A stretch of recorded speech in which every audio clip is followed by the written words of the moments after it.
महाराष्ट्र में इन दिनों भारी बवाल मचा हुआ है। एक के बाद एक लगातार सनसनीखेज मामले सामने आ रहे हैं। अभी तक नासिक और अमरावती में हुई सनसनीखेज घटना को लेकर जांच चल ही रही थी कि नागपुर से भी एक चौंकाने वाला मामला सामने आया है।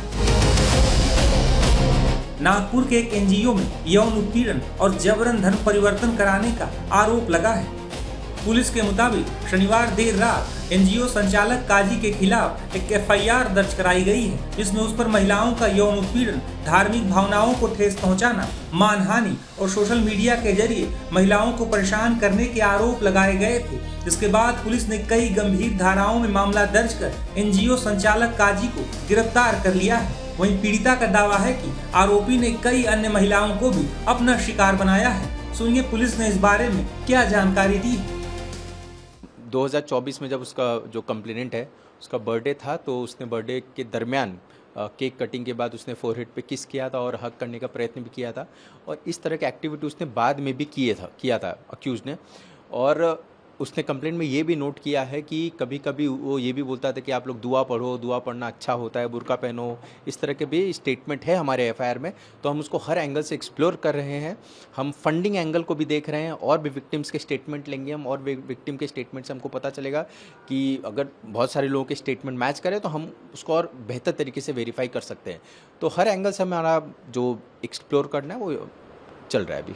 क्या वो प्रेशर करता था मुस्लिम धर्म के जो प्रैक्टिस है उसको फॉलो करने के लिए?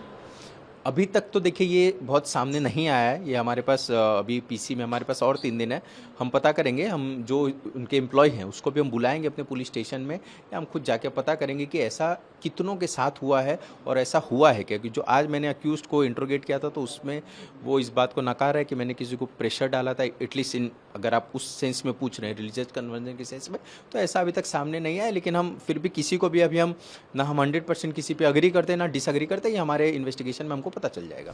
गौरतलब है कि इससे पहले महाराष्ट्र के अमरावती से भी एक सनसनीखेज मामला सामने आया था। अमरावती में 19 साल के अयान उर्फ तनवीर पर नाबालिग लड़कियों को पहले दोस्ती और प्यार के जाल में फंसाने और फिर उनके आपत्तिजनक वीडियो बनाकर उन्हें ब्लैकमेल करने का आरोप लगा है। इस मामले में अब तक 4 आरोपियों को गिरफ्तार किया जा चुका है और कई डिजिटल सबूत भी बरामद किए गए हैं। बता दें कि 8 पीड़ित लड़कियों की पहचान हो चुकी है, लेकिन पुलिस को शक है कि पीड़ितों की संख्या और भी ज्यादा हो सकती है। इस मामले की तह तक जाने के लिए एसआईटी भी गठित की जा चुकी है। गौरतलब है कि अमरावती वीडियो कांड से पहले नासिक धर्मांतरण केस को लेकर भी महाराष्ट्र में बवाल मचा हुआ है। नासिक यौन शोषण और धर्मांतरण मामले में अब तक 7 आरोपी गिरफ्तार हो चुके हैं। यह सभी एक निजी कंपनी के कर्मचारी हैं। पुलिस ने बताया है कि सभी आरोपी निजी कंपनी में उच्च पदों पर तैनात हैं और यह सभी एक सिंडिकेट की तरह काम कर रहे थे। दरअसल इस पूरे सिंडिकेट का खुलासा तब हुआ जब पुलिस की एक टीम ने सफाई कर्मी बनकर एक निजी कंपनी में अंडरकवर ऑपरेशन चलाया। इसी साल फरवरी में पीड़ित युवती पुलिस के पास पहुंची थी, जिसके बाद नासिक पुलिस ने सबूत जुटाने, सिंडिकेट के बारे में पता करने और काम करने के तौर तरीकों के बारे में जानने के लिए एक अंडरकवर ऑपरेशन चलाया था। जिसके बाद इस मामले में कई सनसनीखेज खुलासे हुए हैं। इस घटना के बाद से हिंदू संगठनों में भी उबाल देखने को मिल रहा है। नासिक केस को लेकर महिला आयोग की तरफ से क्या कहा गया है, सुनिए। नासिक की जो टीसीएस कंपनी है, यहाँ पे सेक्सुअल हरासमेंट की और अन्य ऐसी बहुत कंप्लेंट्स आई है और मामला बहुत गंभीर है। इसकी गंभीरता को देखते हुए राष्ट्रीय महिला आयोग ने खुद होकर संज्ञान लिया है और हमने एक फैक्ट फाइंडिंग कमेटी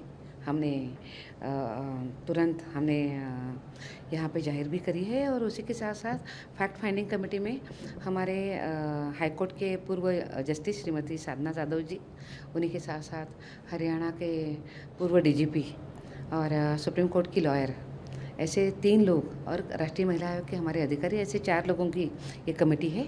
और गत 2 दिन से ये कमेटी नासिक में है। नासिक में जाते हुए पुलिस के साथ उन्होंने बातचीत करी है। उन्हीं के साथ साथ उन्होंने ये प्रयास किया है कि जो पीड़ित महिलाएं हैं उनके साथ बातचीत हो जाए, उनके फैमिलीज़ के साथ बातचीत हो जाए। और कंपनीज़ के जो अधिकारी हैं, उन अधिकारियों ने जब कंप्लेंट्स आई थी तब उन्होंने क्या रुख अपनाया था, ये सब कुछ समझ कर लेने का प्रयास फैक्ट फाइंडिंग कमेटी कर रही है। हमने इस कमेटी को कहा है कि आने वाले 10 दिन के अंदर हमें वो रिपोर्ट सौंपे। मुझे विश्वास है कि अभी जो काम चल रहा है, ये काम अभी तक का ठीक काम चल रहा है। पुलिस अपनी जांच कर रही है, राष्ट्रीय महिला आयोग की कमेटी भी उसको देख रही है और आने वाले दिनों में हमें इस विषय में जो जो तकलीफ़ में महिलाएं थी ये सभी सामने आकर बताएगी, बात करेगी, ऐसा मुझे लग रहा है। नासिक मामले में एक आरोपी रजा मेमन के चाचा ने भी कई बातें कही, सुनिए। हमारे साथ अयाज काजी साहब हैं जो एक आरोपी रजा मेमन के रिश्तेदार भी हैं और लगातार इस मामले को लेकर कोर्ट में जो भी हियरिंग हो रही है, हर हियरिंग में वो पहुंच रहे हैं, उनसे ही बात करते हैं। काजी साहब, जो आरोप लगाए गए हैं आपके भतीजे पे बहुत ही गंभीर आरोप है, जबरन धर्मांतरण करने और शारीरिक शोषण करने का आरोप है, क्या कहेंगे आप? देखो, अभी जो भी है तो विक्टिम ने आरोप जो फाइल किए है वो उनका अपना रुख था और ये आरोप को है तो सिद्ध करने का काम कोर्ट का है। हम भारतीय संविधान को मानते हैं, न्याय देवता पे हमारा विश्वास है और मेरा जो भतीजा है रजा मेमन वो निर्दोष है, बेगुनाह है, बहुत होनहार बच्चा है, उसे तो अटकाया जा रहा है। अंतर्गत कला की वजह से ये सब मामले हो रहे हैं और इसको मीडिया ने ज़्यादा तूल दे दिया, जबकि ये शहर में इतने सारे मुद्दे पड़े हैं।